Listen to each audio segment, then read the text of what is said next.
Howdy, howdy, everybody. Welcome back to Cause Before Symptom.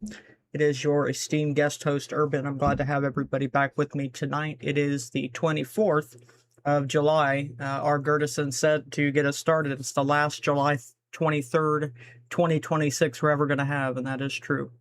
Glad to have you with us tonight. James Carner, he'll be back tomorrow. I'm filling in for him while he's out of town. He should be back tomorrow, Friday, though, for Friday night show, that is. We bring the chat up so we can see everybody. We got Layla in the chat. Nice to have you. Thank you. I'm glad you appreciate the intro.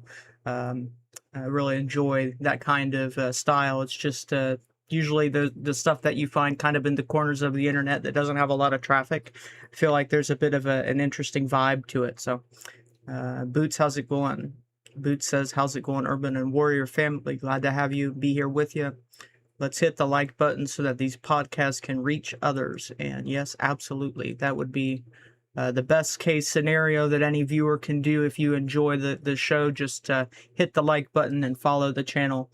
And if you have questions, comments, concerns, definitely, we're always glad to hear from you. And people who tune in on any of the platforms that we're on, especially when I'm streaming, because I have a couple other platforms that I'm on, you guys get to participate in the live chat. And that was a big thing that I had to work out in streaming, and it's one of the hardest things to deal with, is that you have all these different streaming platforms and you want to be able to see the chat from all of them.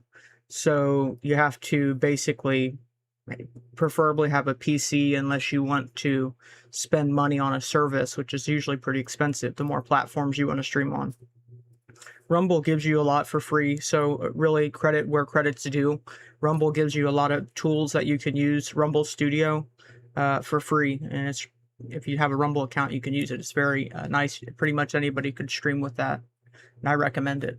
So, yeah. So we're going to pick up, and we're going to kind of fill in the gaps. That there were some questions last night, especially on the frequencies, ELF, and I wanted to go back and kind of just cover some of the things that we didn't cover. And then I've got some other notes on, ancient examples of this technology and stuff like that. There was a lot of different stuff that I had, so I had to kind of pick and choose what I was going to be able to do in one show, since I'm only going to be with you guys for tonight. So, yeah, let's go ahead and bring that up.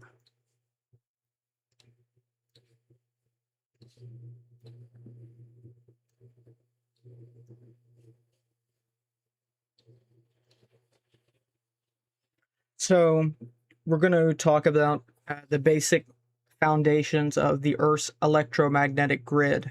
And there's a lot of different sources, primarily the two that I will highlight, and most of what we're going to talk about in this section comes from three. Laurent Murray, who I mentioned, actually might have,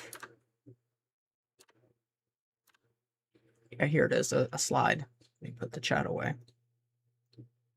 So she worked briefly at Lawrence Livermore Labs. I found a bunch of her interviews on Internet Archive. All those links are going to be in the post, and so they actually are already in the description. Made sure I was on it today, and I've already put them. So if you're on YouTube or Rumble or anything like that, they should already be in the description, most of them. And so Lorraine Murray, I think she's passed away now, but she did the bloodlines. She's probably most well known for this video right here, where she talks about the Persian Zoroastrian connection, all the papal bloodlines. And so that actually was kind of like a side note for her research. She talked a lot about the nuclear detonations, the Fukushima disaster in 2011 or 12, I think. That was a big concern. She talks a lot about that. Enriched and depleted uranium, that's popped up a lot in recent times, and what's going on right now.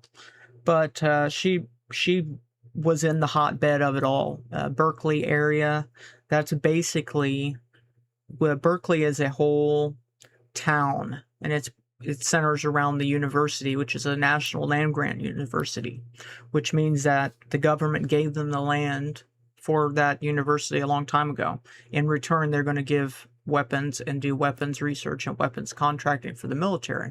As a consequence, when you start to look into it, they actually get most of their money Berkeley gets most of their money from weapons of war and the research revolving around it. So, yeah, and I wouldn't be surprised if more than, I would say, a good, maybe even the majority. I'm not going to say all, but I would say that at this rate, it's a good chance that the majority of them are doing a good amount of their business with the government. And then they're getting all of that tuition money on the side, and that gets gambled away. Yeah. So Lawrence Livermore, she worked there for about a year, and somebody did a records request on that. Let's see if I can find it. Yeah, here it is. Yeah, so somebody found this on the Internet Archive regarding her. She did apparently work there at Lawrence Livermore from October of '89 to August of 1990.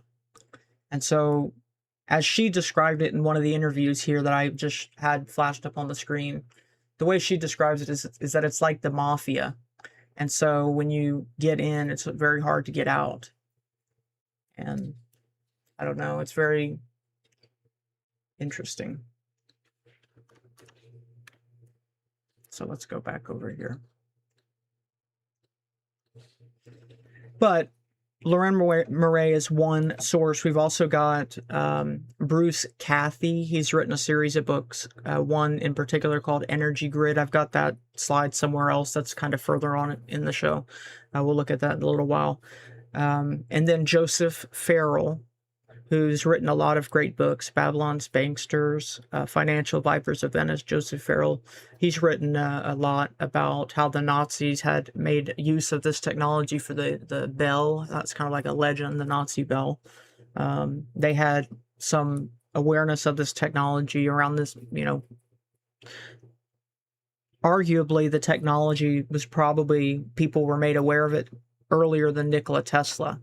But let's just say, for argument's sake, that Nikola Tesla, around that time leading up to World War II and Project Paperclip, there was a lot going on in that time frame regarding this technology. And Joseph Farrell has written about that, and I believe that's why Project Paperclip had to happen. That's why they were willing to bring those people over here. So, to comprehend the mechanics of the modern geophysical intervention, one must first recognize that the Earth is a meticulously integrated electrical system. And if we looked at Ken Wheeler's stuff the last couple nights, it's a generative process. Electricity and magnetism and counter space, which he calls dielectricity, which is basically like the polar opposite of a conductor.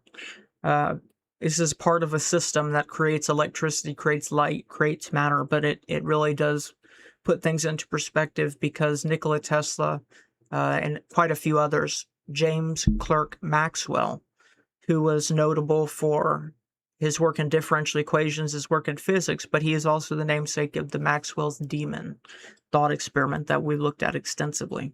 So the planet functions not as an inert mass, but as a complex circuit, where the atmosphere and the geomagnetosphere interact in a continuous exchange of energy.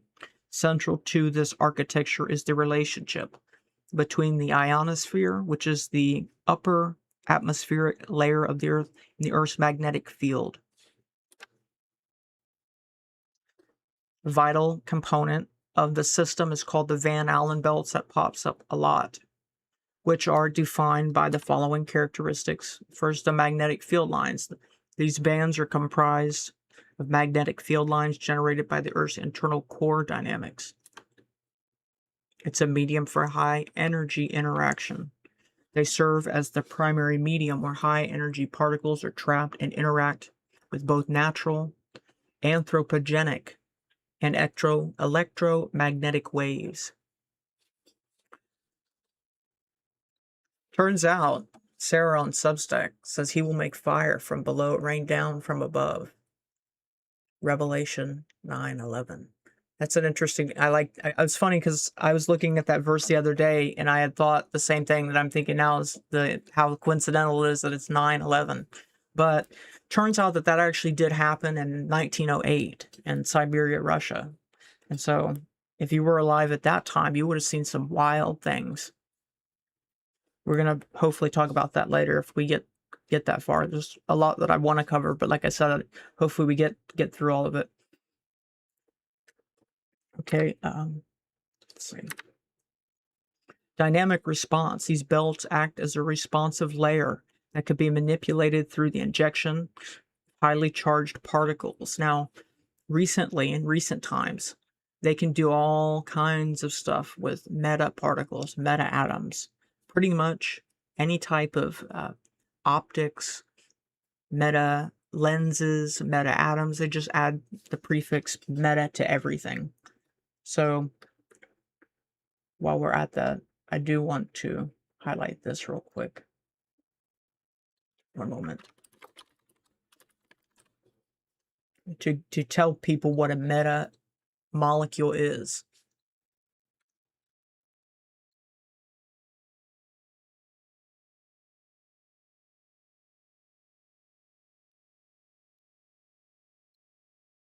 Just going through them right now. Here we go.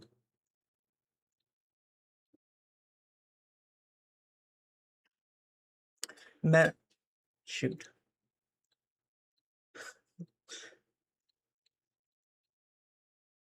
Had to make it not go manual, it's going automatic. We're not going to go through all of them. Just want to go to this one right here, metamolecules. They're a compounded cluster of artificial atoms designed to generate emergent, unnatural physics that single meta-atoms cannot achieve. But more importantly, Metalens is the name of the company that has the exclusive worldwide license to foundational metasurface technology. There's much more like them. People don't know about these companies. They talk about all the other ones, but not this one, not these. Harvard University, over 150 patents in the telecommunications sector.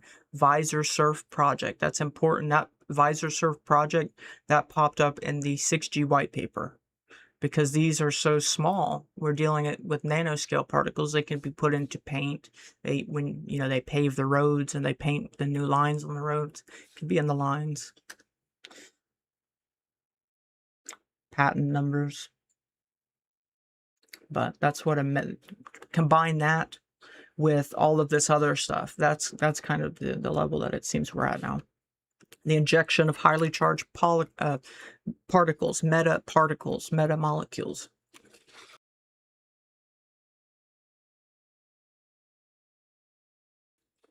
This study operates within the realm of deep science, quote unquote. Geoscientists and astrophysicists are the sole practitioners who navigate through this dimension. A priest class, basically, dealing with deep time scales. I think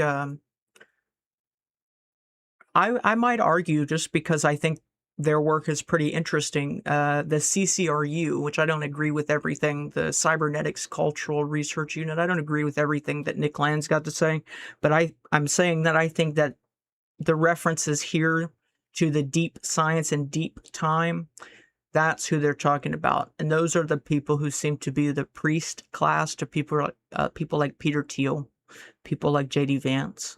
There's a group of these ideologues that are very influential in that maybe late millennial generational group. They're powerful enough that they can get however old J.D. Vance is. He's very young, but he's the youngest person to ever go to the White House as vice president. And they have the power to do that. So, but it's the priest behind the throne. It's not the person. You don't generally know who these people are. So deep sciences and deep time. That's who really is aware of these things. Because a lot of people would, who have one-on-one experience with these people who are known for these companies and these inventions, and they're just the CEOs and they don't know anything about the technology. They're really not really educated as to what their product is. They just know how to manage and get things done through questionable means sometimes, but they're not really bright intellectually, and they're usually a front for somebody who's got money. Exactly, all actors, precisely. They're all actors. So they're just, here's some money, and if it blows up, then it's on you, and we don't know you. Deep time scales, reaching back potentially 14 billion years. In this context, every living organism functions as an antenna that transmits and receives signals. Critically, DNA possesses a unique electromagnetic frequency, meaning the biological and geophysical systems are inextricably linked.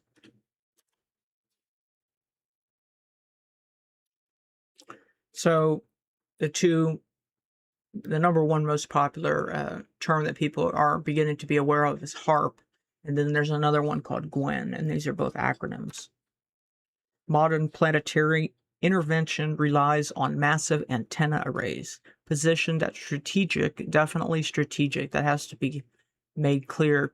Everybody has to remember these are placed at exact coordinates, and the places that these have been placed, you can actually go onto like a map, a ley line map, and you can get the HAARP grid that is released to the public that we're aware of, and you can put it all on a map. And it's very interesting. The coordinates they're really always a HAARP antenna somewhere at a significant location. Primary installations include Gakona, Alaska. That's a big area of interest, transmitting over 1 billion watts, and significant arrays in Russia, Japan, and China. Technical mechanism involves specific wave types used to manipulate both atmospheric density and biological responses.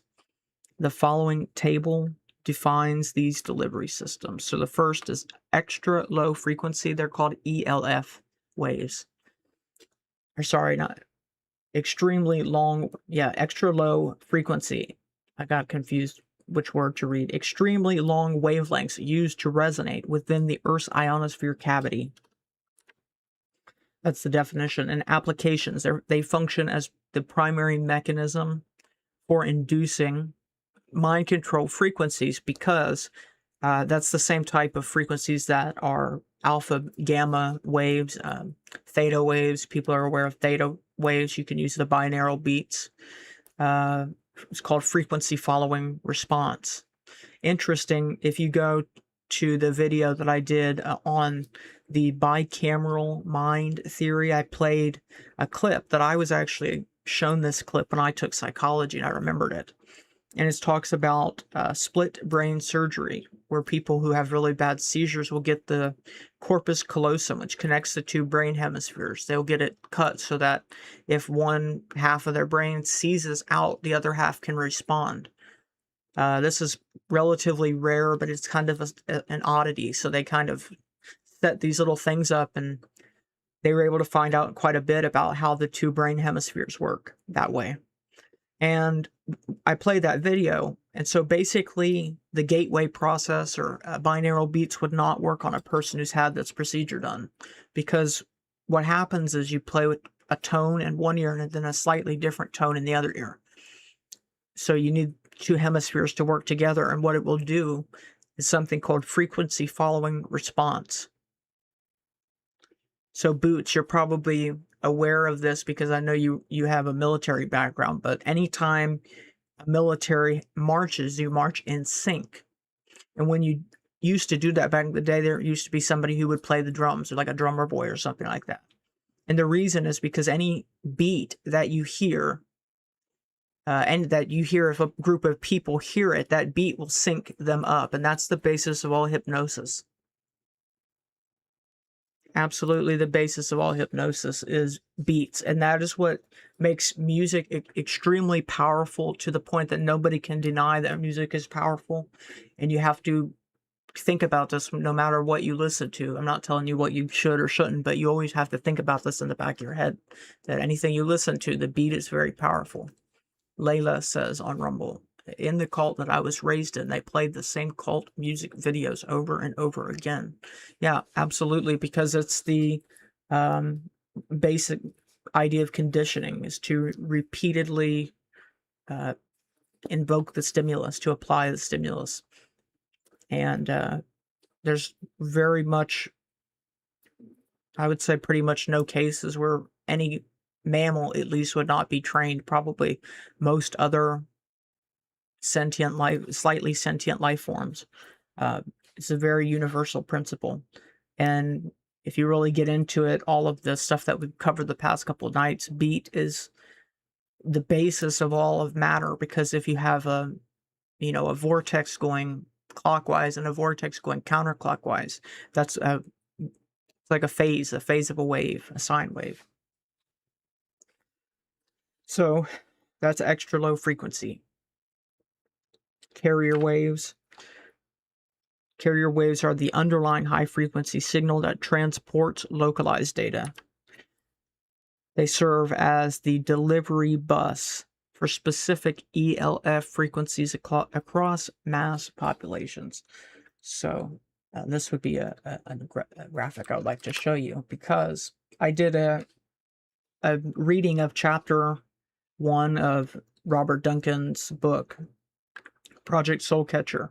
And there was a part in here, he talks about how basically they can clone a brain state that another person had, and they can put it into your mind. All they need is a timing offset that's relatively like kind of your fingerprint. It's like relatively unique to each person.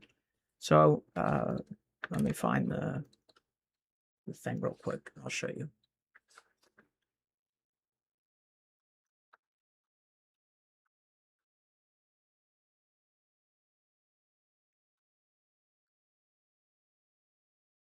Here it is. I got it.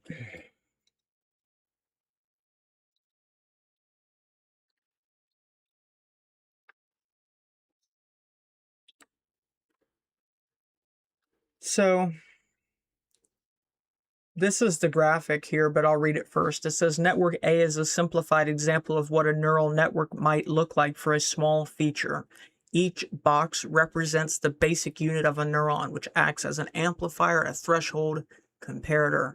If an electromagnetic pulse of energy is exactly provided during each network A bit stream key, only the brain, which holds that unique key due to the physical architecture variances, can bio-amplify each of the small electromagnetic nudges to cascade it into an extremely stimulated firing of neural pathways at the end. Note that the red line, there's no color, so I don't know which ones the red lines are.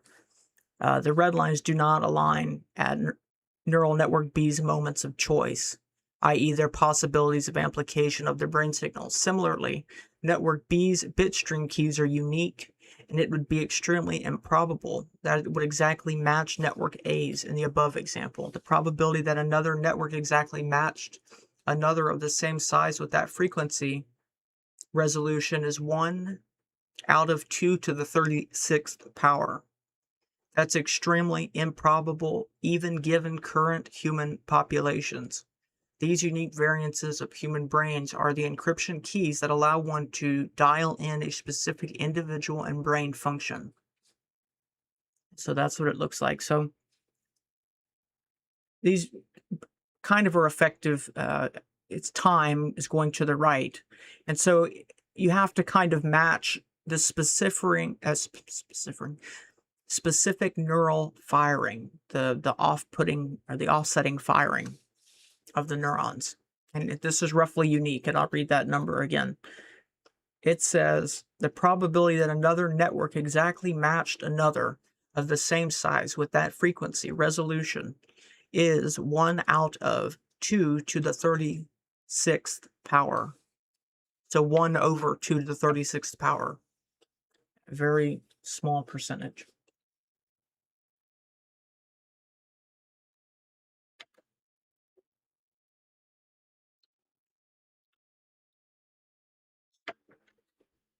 Let me take a drink.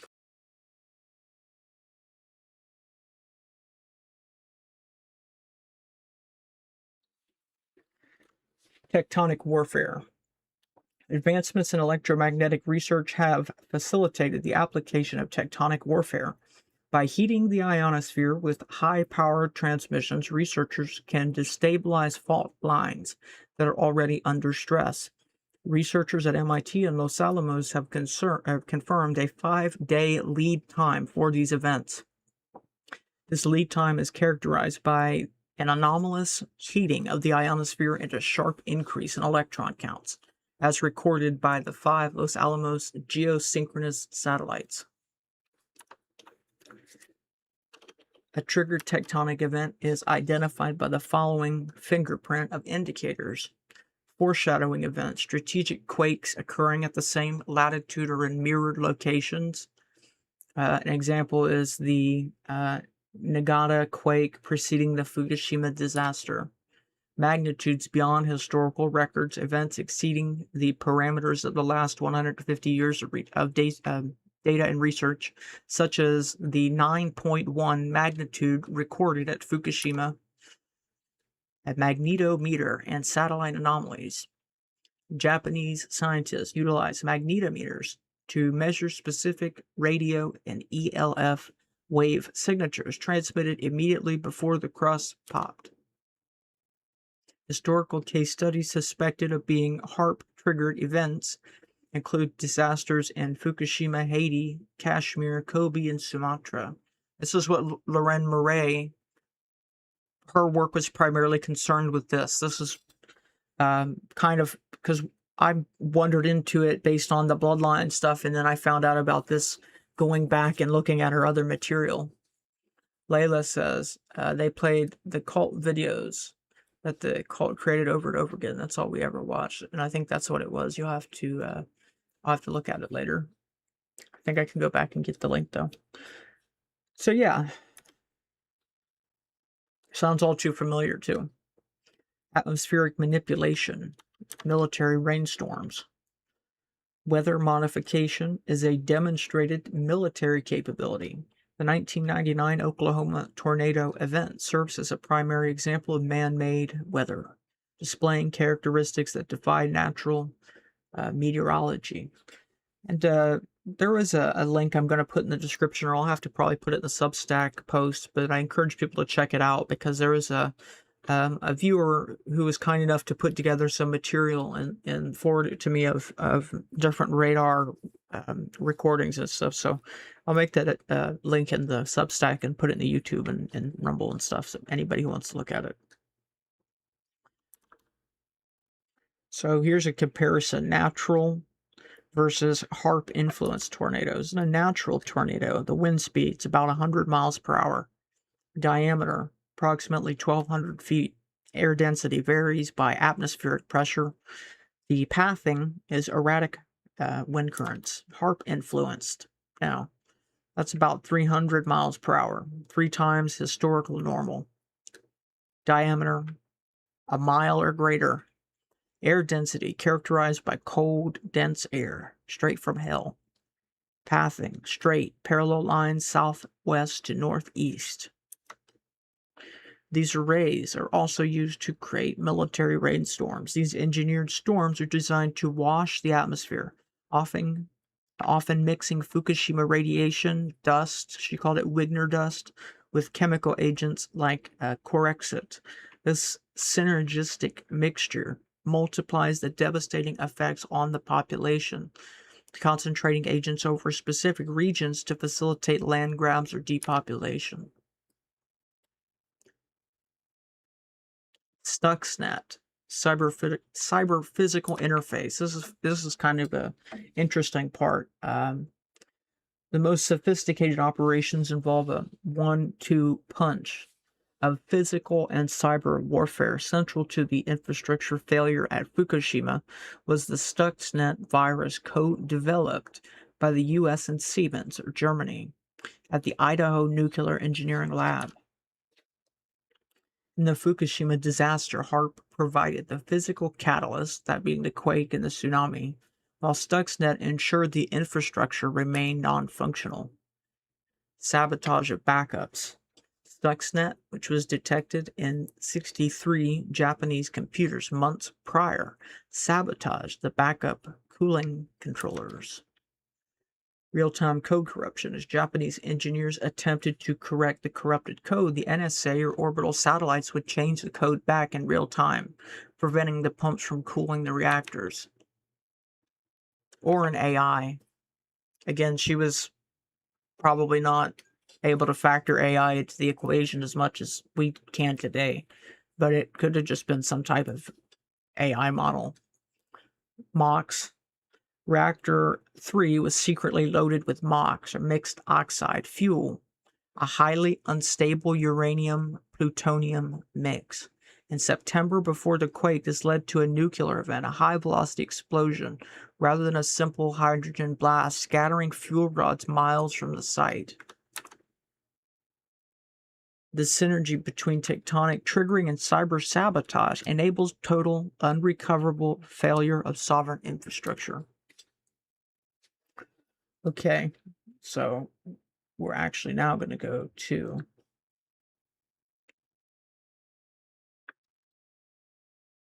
ancient indicators.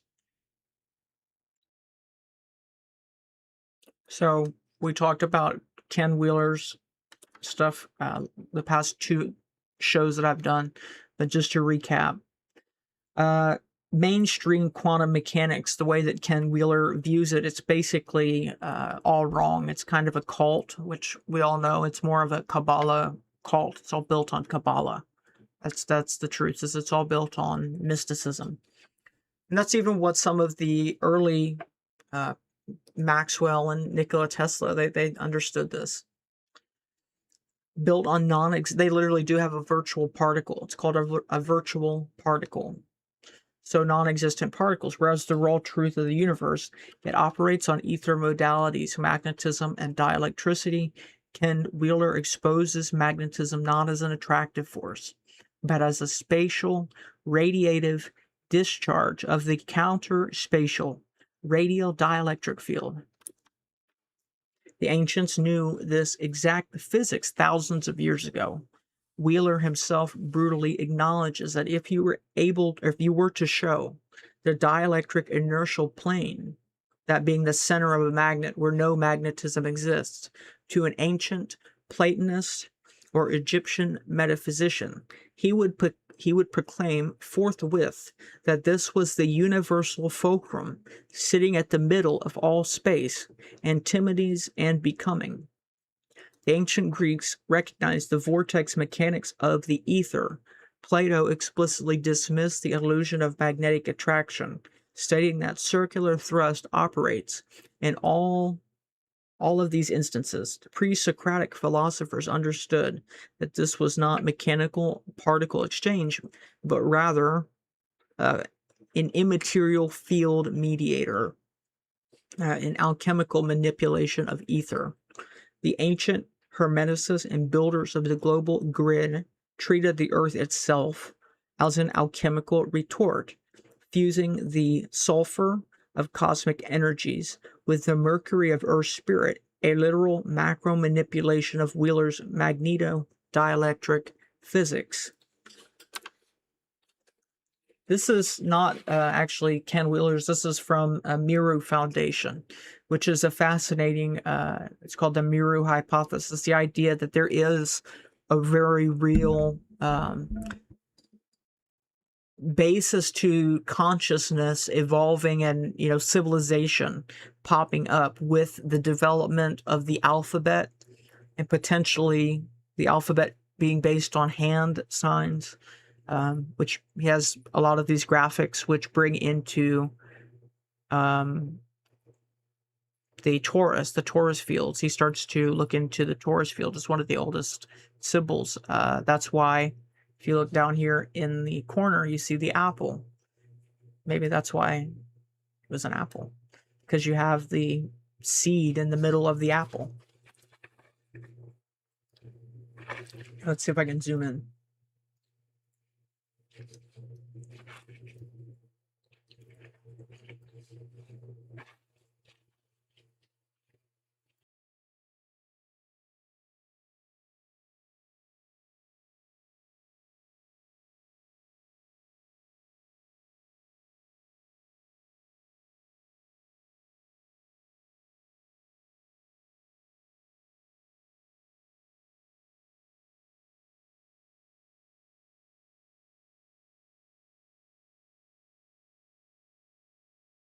think I showed you this, but I'll show it to you again.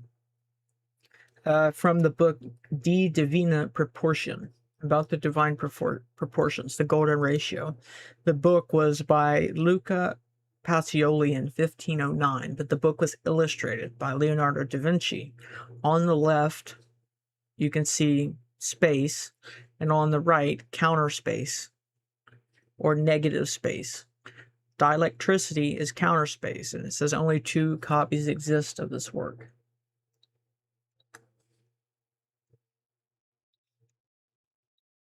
If anybody, I don't know if anybody in the audience is like knows anything about like video game design, but there's something called wire mesh or mesh.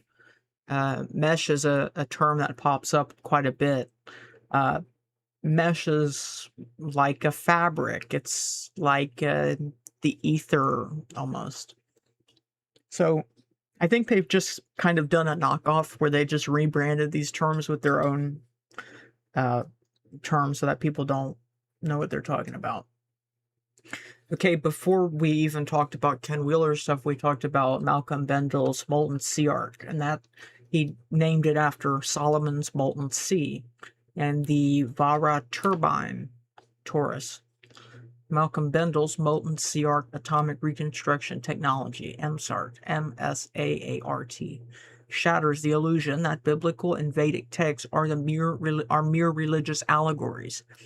Bendel's schematics explicitly reveal that the legendary Solomon's Molten Sea and the Ark were actually functional plasmoid EVO generators and arc chargers. That's interesting. I'm glad. Okay, R. Gertison says that he does 3D virtual construction. He said he's very familiar with wire mesh, and that's you know, a lot of what they were getting at in those old texts. It reminded me of wire mesh, so that's exactly. I'm glad you recognized it. So yeah, basically that these are actually very real technologies. The Ark of the Covenant, you know how it says that it'll blow you up if you do something, you say the name wrong. I think that's how that used to be. If the priest said the name wrong, then the Ark would just like blow him up and kill him. So maybe it was because it was like lightning, you know, plasma or something.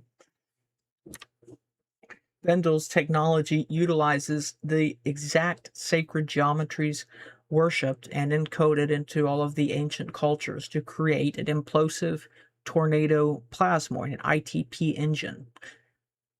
By observing nature's dual vortexes, Bendel's system uses a clockwise implosive up spin to generate life-enhancing negative ions, and an anti-clockwise explosive down spin generating positive ions. This perfectly mirrors an ancient Vedic weapon. The Vajra turbine is spelled V-A-J-R-A. I might be pronouncing it wrong, but it's a Vajra, I think. Bendel's primary component is literally named the Molten Sea Torus Vajra Implosive Turbine Thunderstorm Generator.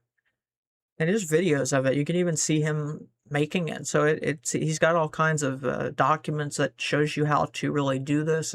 It seems like he's actually showing you how to do it. I think the stuff's so weaponized against us. It's like, okay, what are you gonna do? Go try to sell it and see what happens to you.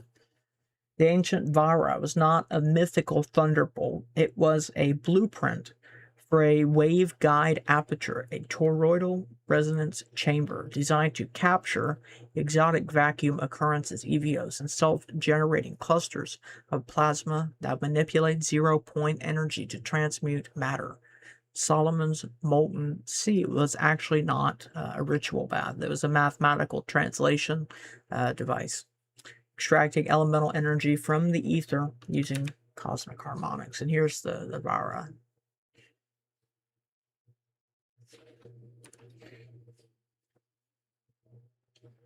So here's some images. The Ark is actually a symbol from Egypt, but is, you know, people might not know that, but the Ark is actually a symbol that goes all the way back to ancient Egypt. And here's some images of it.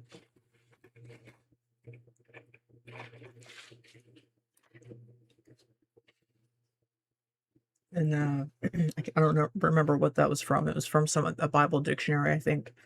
Ark, a word adapted from the Egyptian. A chest. The word for Noah's Ark is Teba. Let me see if I can zoom in. Yeah, here it is Teba. The same as used for that of Moses.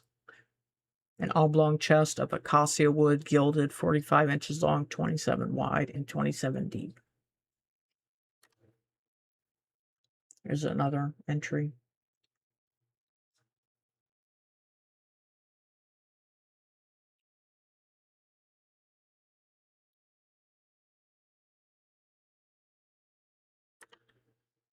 There's a Hebrew version.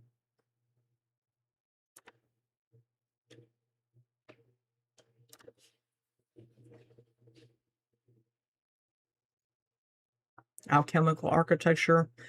Megaliths as macro quantum machines. James wrote a book on it, The Ritual Machine. You can get it on his website, jamescarner.com, for free.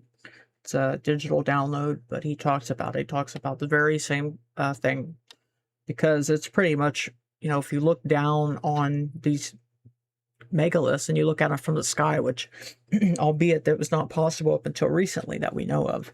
I guess they did have the blimps or whatever, but you know, yeah, it was a very new thing that people could look down on these, and they really do look like circuit boards now that we can see them. You look on Google or something, you know. So to bind the macrocosmos to the microcosmos, the ancients embedded this exact physics into megalithic architecture, and I'll tell you why, just to get it out of the way. Keep in mind, the reason that they did these things was because it would primarily give you a great excuse to remember the numbers and to remember these things without having to read. You can't read. Thank you. I appreciate y'all stopping in. So if you have to go to sleep, I wish you the best. Have a good night. Take care.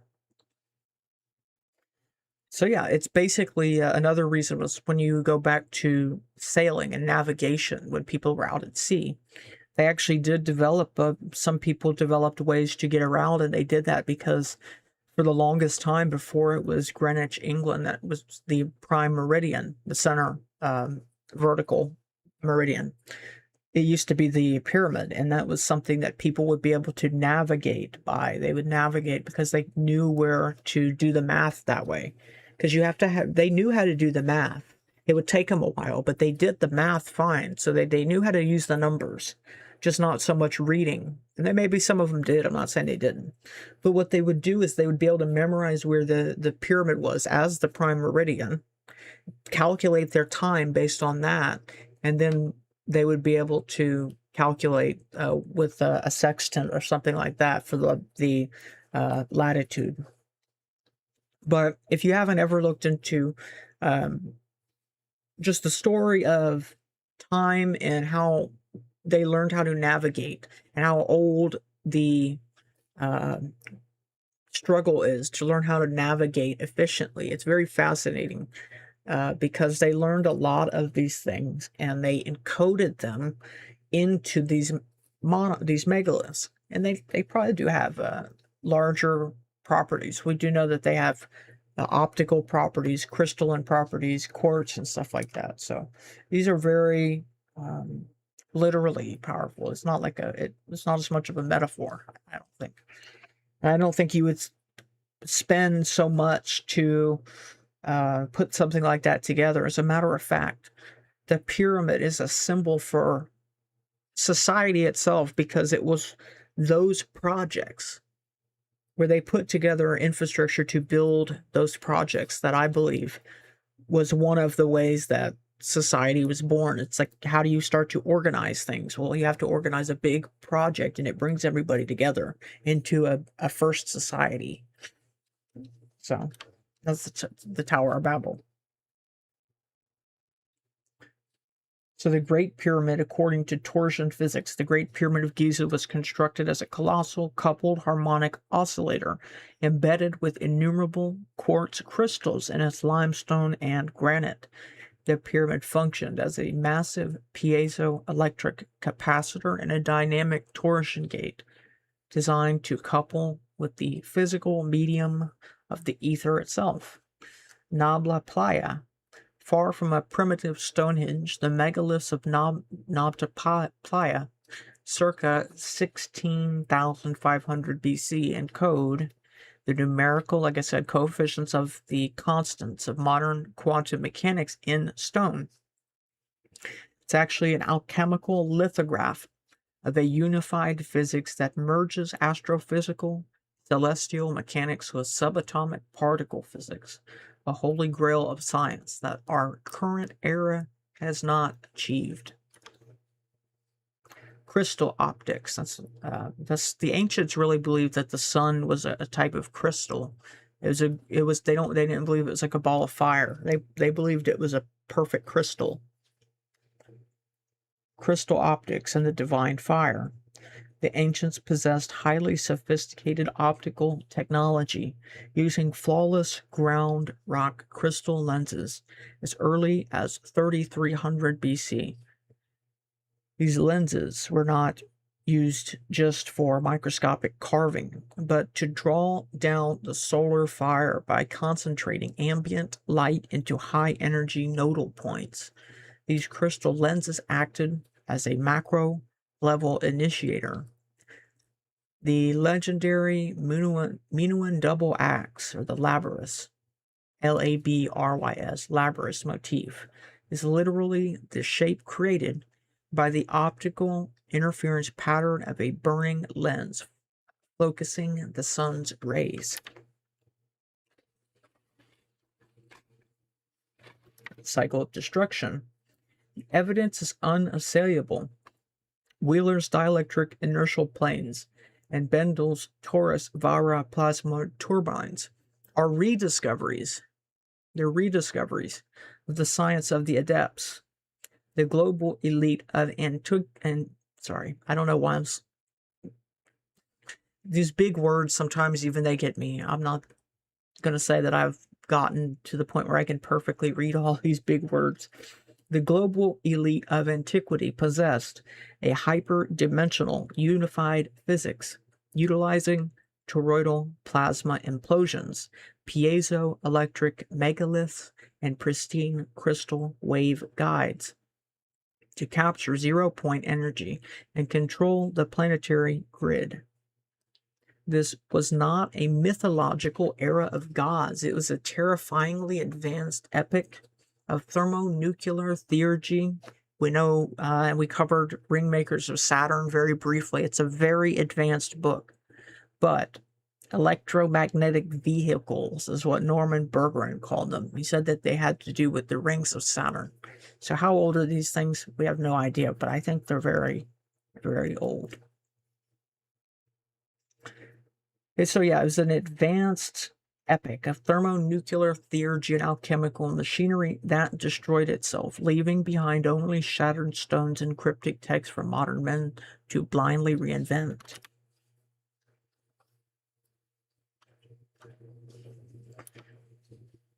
Yeah, so here on the left here, this is one of the drawings from Ken Wheeler's work. And then on the right, this is one of the drawings from Malcolm Bendel's work. And so they really look almost identical.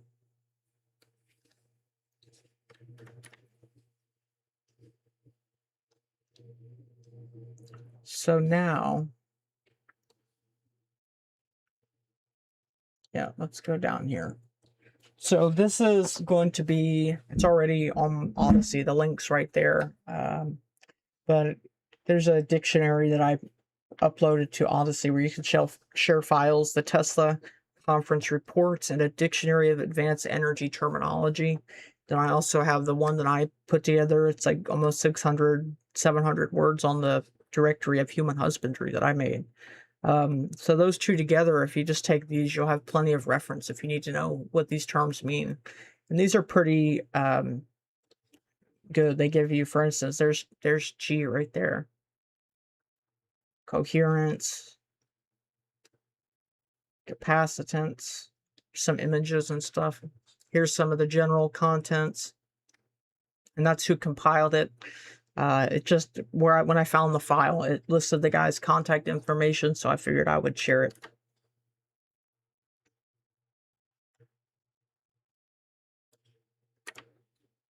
Yeah, so I think I showed you guys this already, but the book by Bruce Cathie, The Energy Grid. Looking at that book, we find that nuclear explosions have to be specific, space-time tuned to specific coordinates, harmonic coordinates.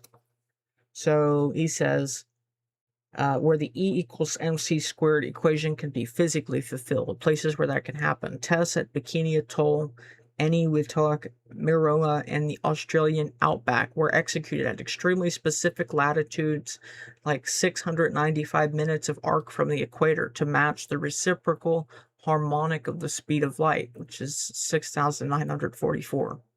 If the bomb is not aligned with the grid, the geometric relative motions of waveforms can't be zeroed out and the device fails. Now, more interestingly, the one that I mentioned earlier, the Tunguska earthquakes. The 1908 Tunguska earth explosion wasn't a meteor. I think they're trying to paint it in modern time like it was, but I don't think it was. And these sources that I've looked at, they don't look at it as a meteor.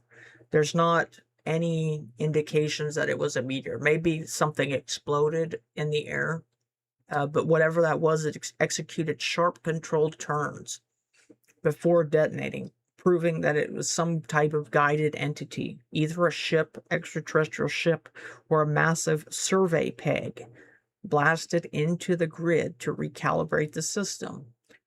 Furthermore, covert military operations are using shape charges fired into subterranean magma pools by bouncing shockwaves at precise 120-degree angles along global ley lines, and they trigger engineered mega earthquakes and tsunamis. How's it going, Philip? Nice to see you. Glad that you were listening in. I appreciate it. Glad to see that you're home. Welcome, welcome. So, this Tunguska event happened on June 30th, 1908. And this is not a crater. It's actually just where the trees are missing. So, I think to somebody who doesn't look at it closely, they would think that was a crater. But it's just, that's where the trees were destroyed, burned. And I've got some images we're going to look at in a minute. So, zoom in. I'm not going to read all of it, but let's see. Possible global catastrophic effects. And we're seeing the same things that we're seeing with HAARP and all this. Let's see. Flooding, tectonism, tectonics, volcanism, volcanoes, glaciation, and air blast waves. Now, the time that was listed, 717, that's a significant number, I feel like. But I'm not necessarily sure about the coordinates. If anybody sees anything of interest in the coordinates, let me know. But I didn't. I think my theory is that something knocked it off course. Just my wild guess. Here is a location map.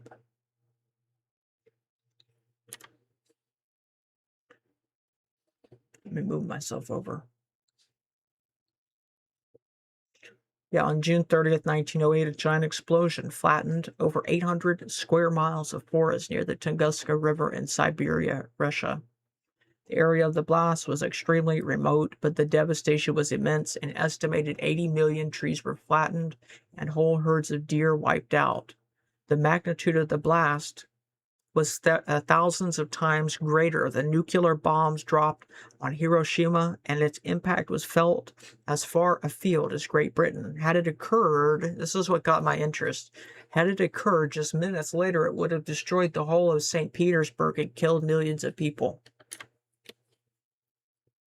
So, okay, I was looking into this Tunguska thing, and here's some images of it. Another map. This is the explosion radius.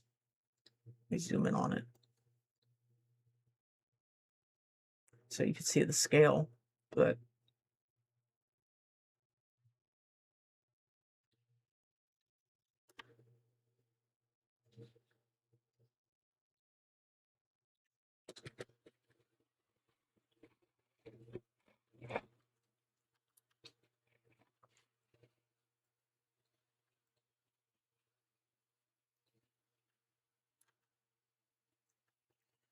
The area of the blast was extremely remote, but the devastation was immense. An estimated 80 million trees were flattened.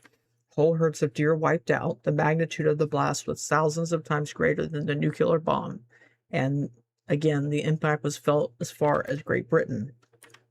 I already read that. And yeah, that was what got my interest, was that had it happened a little to the right or something like that, I don't know, but if it happened a little later, it would have killed a lot of people. So then I read that where I had it highlighted, and it's talking about Tesla's death ray. So the whole story gets interesting when looking at the Tunguska event. I found this article, Tesla's death ray. And these are just various little bits from the article, but it says it's been suggested that Tesla tried to salvage his work at Wardenclyffe and revive his fortunes by staging an audacious publicity stunt. Tesla had become convinced that his wireless electricity transmitter could be used as a weapon, able to transmit an electrical wave through the Earth of such density it would destroy a target hundreds of miles away. Like the rest of America, Tesla was gripped by the exploits of Admiral Robert Peary and his assault on the North Pole. By the time of the Tunguska blast in 1908, Peary was camped out at Ellesmere Island in preparation for his bid to reach the North Pole. Tesla had made cryptic remarks about contacting Peary somehow and had instructed him to watch the tundra for signals. That's what this article is saying. What better way for Tesla to demonstrate the awesome power of his device to the world than to fire a bolt of energy towards Ellesmere and rip up some ice or cause a light show? Advocates of this theory that this was associated with Tesla's thing, advocates of the theory that Tesla was behind the Tunguska blast claim that his publicity stunt went drastically wrong. His concentrated wave of electricity overshot its target, and instead causing the explosion at Tunguska. It has been pointed out that a line drawn between Tesla's Wardenclyffe Tower and Tunguska passes through the location of the supposed target of his energy beam, Ellesmere Island. In 1907, there was much speculation in the press that the explosion that destroyed the French battleship Iena in March was caused by some kind of wireless energy wave, with Tesla's name even mentioned in connection with the disaster. That's what this article says. And it even says, it literally says and includes this picture here. It says death rays were a very popular concept in 1908. Like, wait, what? They don't talk about that very much. I guess they were a very popular concept in 1908. Okay, so let's go forward. Let's see what happens. They tell people that they just shut Tesla's tower down. As a matter of fact, no. The electrical experimenter in September 1917, suspecting that the German spies were using the big wireless tower erected at Shoreham, Long Island about 20 years ago by Nikola Tesla, the federal government ordered the tower destroyed, and it was recently demolished with dynamite. Okay, they don't talk about that. So, Tesla's tower was destroyed in September 1917, and the Bolshevik Revolution began in November 7th, 1917. So 2 months after this tower goes down, the Bolshevik Revolution happens.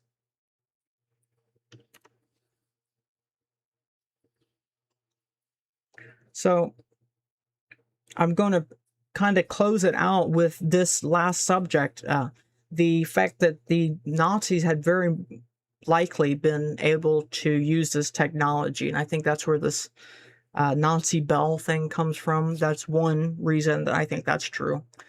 Also, why would we have the Project Paperclip people come over here. One is obviously for mind control, but then we have Werner von Braun, who started NASA. So very interesting connection, but I think that is probably proof in and of itself that they brought him over here and had him go and run the space, quote unquote, human husbandry and slave the world space program. And then Hollywood comes in and puts on the, the camera and the walking on the moon and stuff. That's all done somewhere else. And then the Nazis work doing actual stuff, enslaving people with technology. Important things. Hollywood does the other stuff. So the lie fed to the masses by modern academia is that the unified field theories of the 1920s and 30s, such as Kaluza-Klein's five-dimensional model and Einstein's 1928 paper, were discarded because they were incomplete, mathematically flawed, or required too much energy to prove. But Joseph P. Farrell's book, The Secrets of the Unified Field, shatters this pacifying illusion. The brutal truth is that the publications on unified field theory abruptly vanished in 1930s Germany, not because the physics failed, but because it was classified as a geheim Richtach, which is a secret state matter. The Nazis recognized that the theory was entirely engineerable, and they ruthlessly pursued its weaponization. Hence the reason they chose the swastika as a symbol, one amongst many reasons. But I think it's very likely that that's what this symbol represents, that Bill Gates is still speaking in front of today. They were very interested with machinery. And Germany, obviously, for anybody who actually knows the time period, at the time, Germany was the state of the art in the world for industry. That was probably one of the reasons they slapped them with that huge debt. Yeah, there's a reason I insist on the spelling is because the spelling actually is a trick that's been pulled. Because if you look up Nasi, it's a Hebrew term, which means print in a classical time. It's a title given to the head of a Sanhedrin, which was the supreme court and legislative body of ancient Israel. So that's in the modern time. Nasi also means a president in the title, and a modern Hebrew title for any democratically elected head of state. And if you look very closely, you'll catch sometimes it's a slipping up of the spelling. There's a lot of different things like that that have been hidden.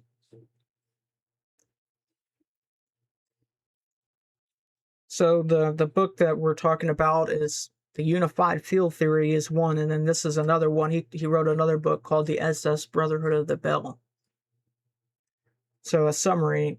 In this investigative work, Joseph P. Farrell explores the SS Brotherhood of the Bell, which was an elite group of Nazi scientists and engineers who developed monstrous new physics and exotic secret technology far beyond conventional understanding. The author argues that the Third Reich achieved a stunning technological lead in areas such as over-the-horizon radar, miniaturized electronics, and supersonic propulsion, all of which were later absorbed by both the United States and the Soviet Union through programs like Project Paperclip. Farrell posits a two space programs hypothesis, like I just said, suggesting that a public civilian space program was established to mask a deeply occulted terrestrial black budget program that utilized recovered Nazi innovations. By linking these suppressed scientific breakthroughs to the national security apparatus, the text builds a case that the assassination of John F. Kennedy may have been motivated by its potential to expose this hidden technological order and its Nazi-aligned corporate military origins. So it's important that people understand they're still running the show. Nothing's changed. They set up the Bank of International Settlements, which Joseph Farrell talks about in his book. I think it was Babylon's Banksters, but it might be Financial Vipers of Venice. He talks about how the Nazis had certain protocols in place so that once the war had ended, certain specific members had survived. He's probably with Project Paperclip. And Alan Dulles, who had a big part in writing a part of the Treaty of Versailles, they were camped out in Switzerland because that's where the Vatican rat lines lead. So let's see, I'll actually play this little short that I got because it's a little summary. Let's see.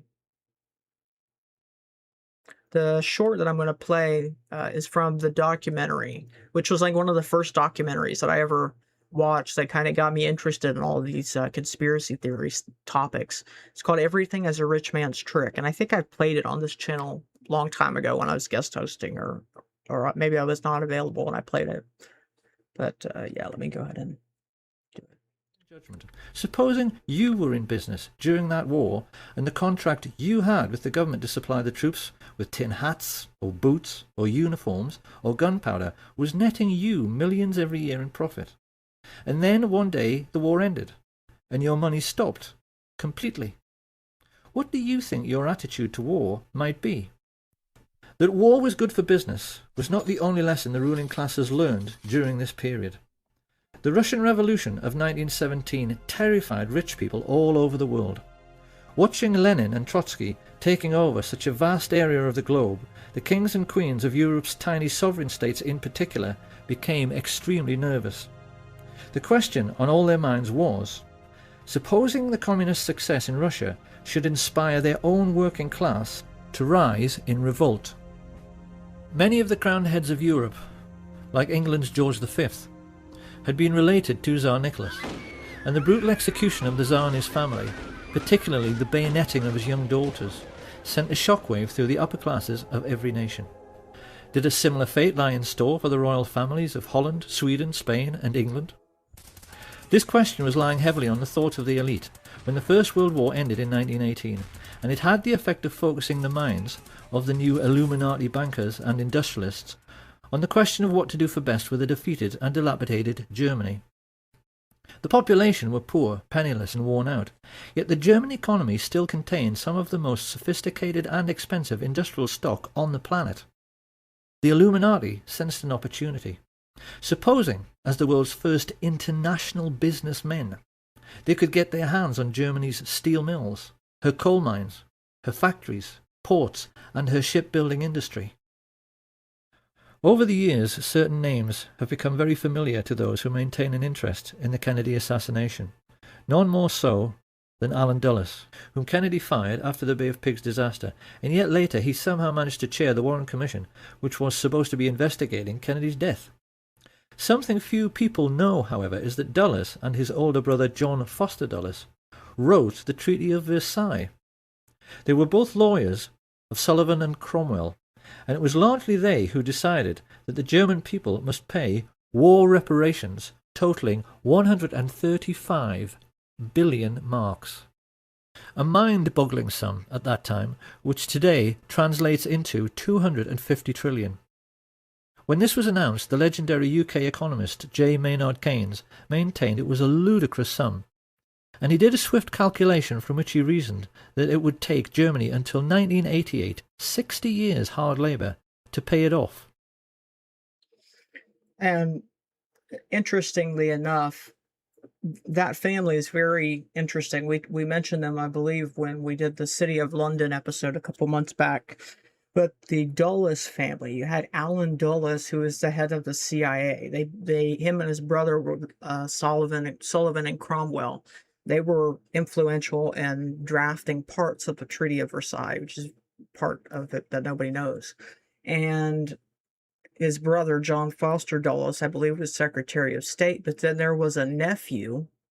So it was John Foster Dulles had a son named Avery Dulles, who was a Jesuit cardinal of the Catholic Church. So very interesting, powerful family that gets kind of passed up. But all of the royals of Europe at that time, they were all related. And so that's very important to remember.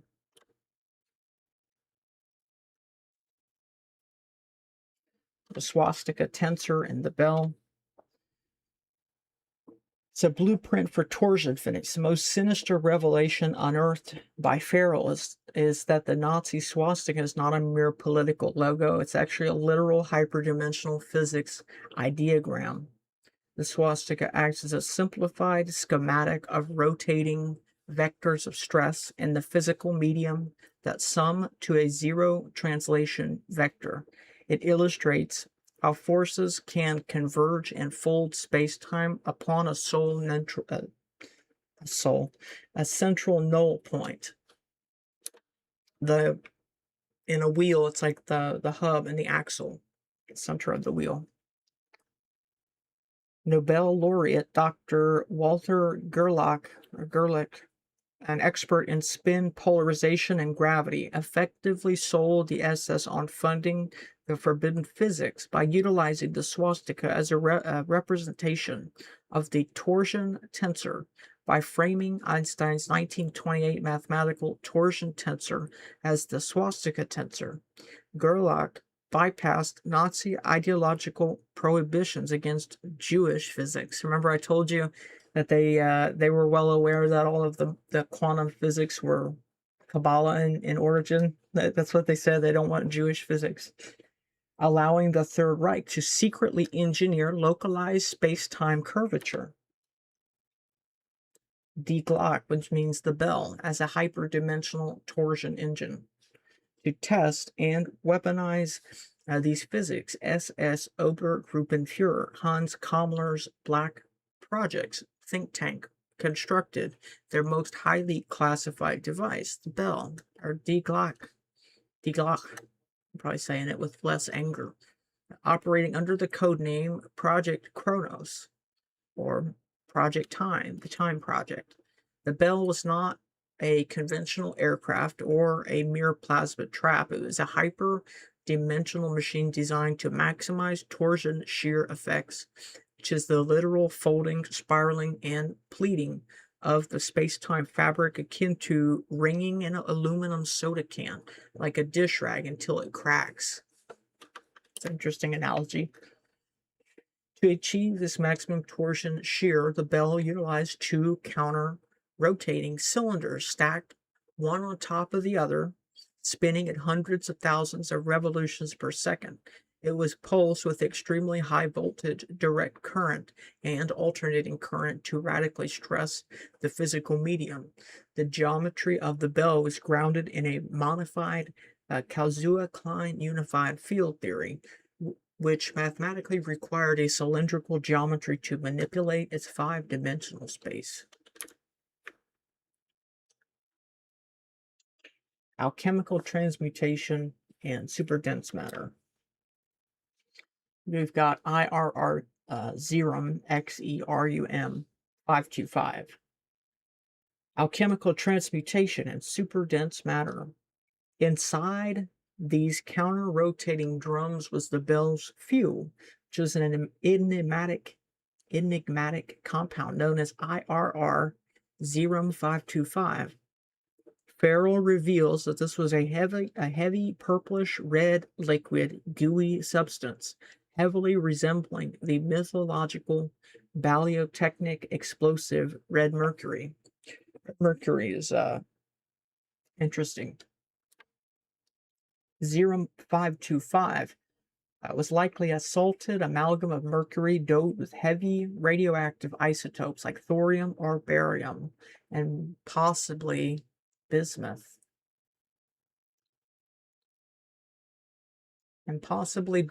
Interesting. The Nazis created this unnatural, super dense liquid by immersing the compound in a functioning nuclear reactor core, subjecting it to intense neutron bombardment to create high spin state nuclear isomers. By spinning this hyperdense radioactive plasma at ultra high velocities, the Nazis were measuring the torsion deflecting and torsion amplifying properties of matter, directly manipulating gravity, time, and electromagnetism. The unearthly results of these tests, where organic tissue disintegrated, blood separated into gel fractions, that's called plasma, and scientists were killed were unanticipated confirmations that the bell was successfully tearing the local space-time continuum. Radar stealth and phase conjugation. This weaponized physics also bled into the Nazi electromagnetic radar stealth programs. Following the theories of Arnold Sommerfeld, the Nazis sought to camouflage U-boats by matching the wave impedance of the target to free space. Because perfect absorption required impractically thick layers, they developed radar-absorbent materials called RAM, using rubber impregnated with tiny metal balls resonant to a specific allied radar frequencies. By interfacing multiple radar waves on these non-linear RAM materials, the Nazi scientists accidentally discovered electromagnetic phase conjugation, their ability to reverse light and radar waves back to their source perfectly, paving the way for directed energy and scalar weaponry. So they invented it. They were the ones who invented, or at least made a lot of headway, and then got free passage, with fake identities and probably even a nice house to live in too while you're at it. Who knows? But yeah, they got set up very nice because that's what it was for. I think that makes sense. There's also other stuff. Like I said, mind control was a big part of it. There's all kinds of different parts of it. So let's see. Let me make myself bigger. Let's bring back the chat. And yeah, so I hopefully that kind of ties up a couple of the loose ends from the last couple shows. And links and stuff are already in the description for the playlists and the notes, and you can find the links to Ken Wheeler's Substack. Give him a follow if you're interested in his stuff. You can find Lorraine Murray playlist. You can find the Malcolm Bendel's documents. You can go and read all of those, and he's made those all available. So all of the stuff that I've shown are either from books that people have written or just stuff that's been made available online. And yeah, I mean, it's not like any of this stuff is top secret or anything, but it does take a certain type of person to think outside the box, if you will. I guess by looking at it and just kind of being open to, maybe it's like, why would they spend billions of dollars on this technology and then it's just, it doesn't work, and oh no, Tesla's tower, because they couldn't sell it to people, and they probably could have sold it to people because that's what they're getting ready to do now. So Tesla he actually had another tower that people don't know about in Colorado Springs, and it was smaller, but I think, there was some time in between 1908 and then I think maybe he knocked that explosion off course, and maybe that wasn't supposed to happen. And that's why we're told that World War I actually came out of a conspiracy. That's the reason that World War I started, was a conspiracy theory. And so maybe there was a lot more going on at that time. And maybe if the explosion was a little to the right and happened a couple minutes later, there wouldn't have been a World War I, but somebody knocked it off course. And so they had to blame him, damage control. You did that. No, that was you blew that up. We had nothing to do with it. And then he was still doing his stuff, so they had to go bomb his tower. And then to modern times, John Trump, who is Donald Trump's uncle, had access to some of that research. So it does have a footprint in the modern time right now. And I don't know what happened with it after that. I don't know what Trump would have done with it. I don't think Trump has the ability to really understand something like this. His mind is in real estate and other things. He's not a science person. I think that also leaves him open to be shown, like, for instance, Elon Musk or some of these tech guys can come in and show Donald Trump some miraculous AI thing that just blows him away, since he's like 70, 80 years old now. They can just blow him away with it, and he's going to be like mesmerized. And I think that's what they've done to half of these people in Congress too, because they're too old to really grasp what what AI is, what these cameras are about. They don't have the ability to know it in the slightest. It's like they had to learn how to use computers, most of them, because they've been in Congress so long that they probably were there when they brought computers into Congress. That's really what we're dealing with. It's pretty sad. But yeah. Um, hopefully, got some filler content that I'm going to probably put out on this, just subjects that I didn't finish or get time in here because I only had so much space to do. We made good time, and I think that was perfect to get through everything I wanted to get through. But I hope you guys enjoyed. Hit the like button, especially if you're on James's channel. He'll be back for tomorrow's show, Friday, the 24th show. I'll probably be back to guest host in the next couple weeks, or maybe James and I will do a show. I'm not sure. I've been a little busy and some personal stuff going on right now. Might be busy the next couple weeks, but then hopefully James and I can do another show soon, or whenever he needs me to guest host. I'll be back, but whenever that is, I will see you guys then. Hit the like button, follow the channel, subscribe. I appreciate y'all. Take care. Have a nice one. We will see you in the next one. Take care, guys. Have a good night.